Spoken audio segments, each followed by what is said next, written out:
Nou ek is nog steeds besig met die onderwerp van vergifnis. En ek sal dit oor en oor vir jou sê, dis wetenskaplik bewys.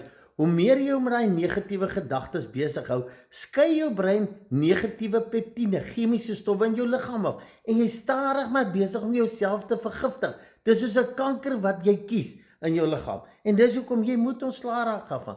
En luister net gou mooi.